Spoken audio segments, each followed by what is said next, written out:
ये खबर SGT university द्वारा प्रस्तुत की गई है।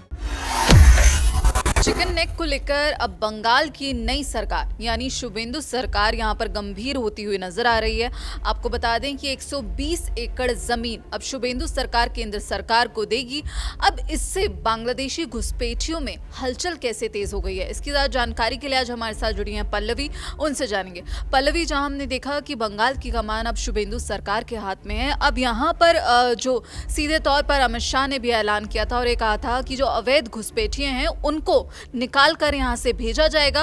अब यहाँ पर जो चिकन नेक कॉरिडोर की बात चल रही है उसको विस्तृत जानकारी में हमारे दर्शकों को समझाइए। बिल्कुल सोनम, आपने सही कहा कि शुभेंदु सरकार ने ये बड़ा फैसला लिया है। राष्ट्रीय हित में जो है ये फैसला लिया गया है। राष्ट्रीय सुरक्षा के लिहाज से जो है ये एक बड़ा फैसला और रणनीतिक फैसला लिया गया है, जहां मुख्यमंत्री शुभेंदु अधिकारी के नेतृत्व वाली सरकार ने देश की सुरक्षा के लिहाज से संवेदनशील माने जाने वाले उत्तर बंगाल में रणनीतिक रूप से महत्वपूर्ण चिकन नेक कॉरिडोर यानी कि सिलीगुड़ी कॉरिडोर क्षेत्र में लगभग 120 एकड़ जमीन केंद्र सरकार को हस्तांतरित करने का निर्णय लिया है। लेकिन सोनम, सवाल ये है कि आखिर इस फैसले से, क्योंकि ये भारत का बड़ा फैसला है, इस फैसले से चीन, पाकिस्तान और बांग्लादेश को सबसे ज़्यादा कैसे झटका लगने वाला है, क्योंकि ये फैसला तो शुभेंदु सरकार ने लिया है।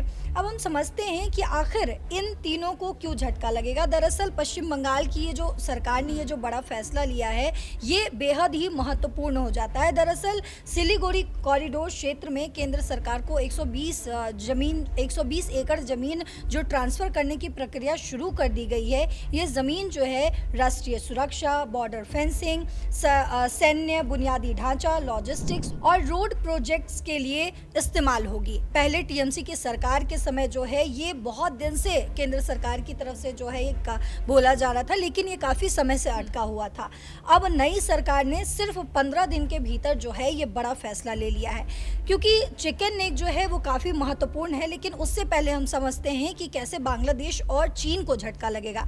दरअसल यूनूस की अंतरिम सरकार भारत के साथ जो है, हमने देखा कि पिछले दिनों काफ़ी तनाव जो है यूनूस सरकार के साथ, या फिर यूँ कहें कि बांग्लादेश और भारत के बीच हमने तनाव देखा है। वे चिकन नेक को लेकर भारत को कहीं ना कहीं जो है डिप्लोमेटिक होने की कोशिश करते हैं, अंतर्राष्ट्रीय स्तर पर जो है वो जाकर कमज़ोर दिखाने की कोशिश करते हैं भारत को। अब भारत खुद जो है इस क्षेत्र को मजबूत कर रहा है, तो बांग्लादेश की कोई लेन देन या दबाव की रणनीति जो है कमज़ोर पड़ जाएगी। बॉर्डर पर बेहतर सुरक्षा होगा और इंफ्रास्ट्रक्चर से बांग्लादेश की तरफ से कोई गड़बड़ी जो है वो मुश्किल हो जाएगी। जैसे आपने भी जिक्र किया सोनम कि अमित शाह जो हैं उन्होंने घुसपैठियों का जिक्र किया। जब ये फेंसिंग हो जाएगी, जब यहाँ पे पूरी तरीके से कॉरिडोर जो है ये एक बहुत अच्छे लेवल पर ग्रो हो जाएगा, बन जाएगा, तो घुसपैठियों से भी जो है हमें बहुत हद तक निजात मिल जाएगा। एक तो ये पॉइंट होता है।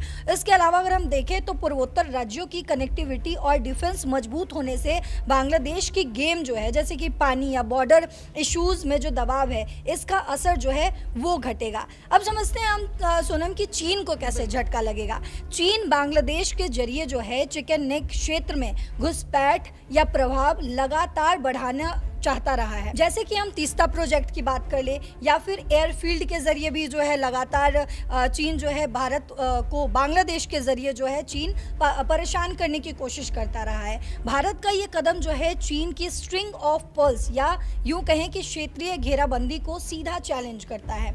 मजबूत भारतीय उपस्थिति से चीन की सेना या इंफ्रा भी जो है वो संभावनाएं सीमित हो जाएंगी। अगर इसके अलावा हम विशेषज्ञों के अनुसार समझने की कोशिश करें सोनम, तो चीन, पाकिस्तान और बांग्लादेश मिलकर जो है चिकन नेक को एक्सप्लॉइट करने की कोशिश करते रहे हैं। ये मूव उस प्लान को बड़ा झटका देगा। कुल मिलाकर ये भारत की रणनीति की स्थिति को जो है वो मजबूत करता है और पड़ोसियों को कमज़ोर भारत वाली सोच को कहीं ना कहीं तोड़ देता है। क्योंकि हमने पिछले दिनों देखा है कि यूनुस जब भी मोहम्मद यूनुस जो है वो जब भी चीन गए हैं तो वो बार बार चिकन नेक को लेकर जिक्र करते आए हैं, बार बार जो है चिकन नेक पर हमले करने की कोशिश करते आए, जिसके बाद भारत की तरफ से उन्हें मुंह तोड़ जवाब भी दिया गया।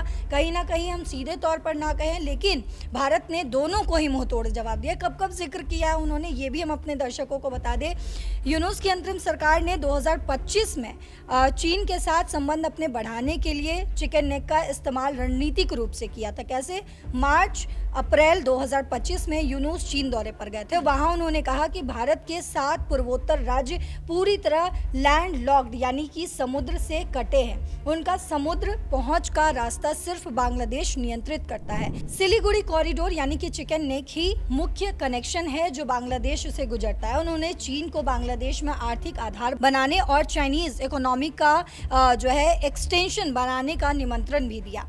और इतना ही नहीं, ये बयान भारत में बहुत विवादास्पद हुआ था और इस पर जो है लगातार बयानबाजी भी हमें देखने को मिली थी। इसके अलावा तिस्ता प्रोजेक्ट की अगर बात करें 2025 और 26 के समय, तो यूनुस सरकार ने चीन के एम्बेसडर को तिस्ता रिवर प्रोजेक्ट साइट जो है वो विजिट कराया था। ये प्रोजेक्ट भारत बांग्लादेश पानी विवाद से जुड़ा हुआ है और रणनीतिक रूप से संवेदनशील भी है और चीन को इसमें शामिल करने से भारत को चिंता भी हुई थी।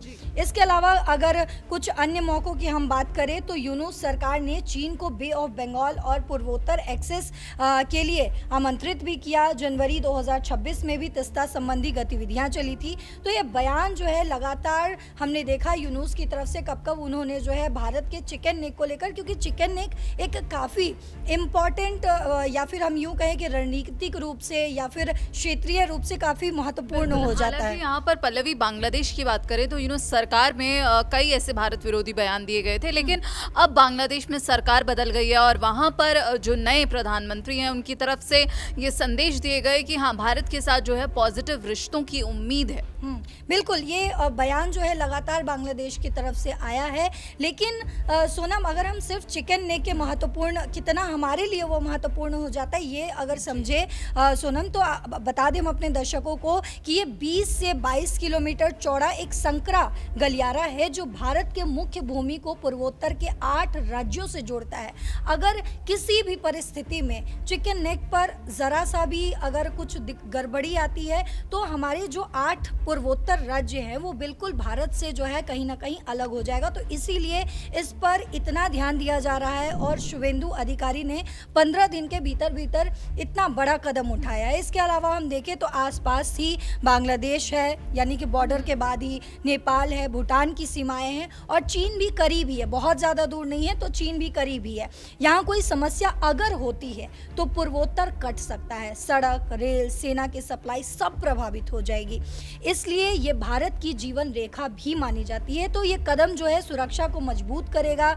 बीएसएफ आउटपोस्ट फेंसिंग यानी कि बांग्लादेश बॉर्डर पर जो फेंसिंग की जाएगी, ये हाईवे अपग्रेड और तेज़ी से सैन्य मूवमेंट भी जो है वो भी संभव हो जाएगा। तो ये जो बड़ा कदम उठाया गया है शुभेंदु सरकार की तरफ से, ये सिर्फ भारत की नज़र से ही नहीं, अगर हम अंतर्राष्ट्रीय स्तर पर भी देखें, जियोपॉलिटिकली भी देखें, तो इससे इस बड़े फैसले से, शुभेंदु अधिकारी के इस बड़े फैसले से सिर्फ चीन को नहीं बल्कि चीन, पाकिस्तान और बांग्लादेश को तगड़ा झटका लगने वाला है। बहुत बहुत शुक्रिया आपका पल्लवी इस पूरी जानकारी के लिए। तो आपने समझा कि यहाँ पर अब शुभेंदु अधिकारी एक्शन में नजर आ रहे हैं और ये पहला एक्शन उनकी तरफ से लिया गया है जिसमें ये कहा जा रहा है कि जो अवैध बांग्लादेशी घुसपैठी हैं उनमें अब हलचल तेज हो गई है और इससे अब बांग्लादेश और चीन को मिर्ची लगनी तो तय है। फिलहाल इस खबर में इतना ही। आपकी क्या राय है इस पूरे मामले पर कमेंट बॉक्स में जरूर बताइएगा। बाकी देश और दुनिया की तमाम खबरों के लिए आप देखते रहिए दैनिक जागरण। नमस्कार।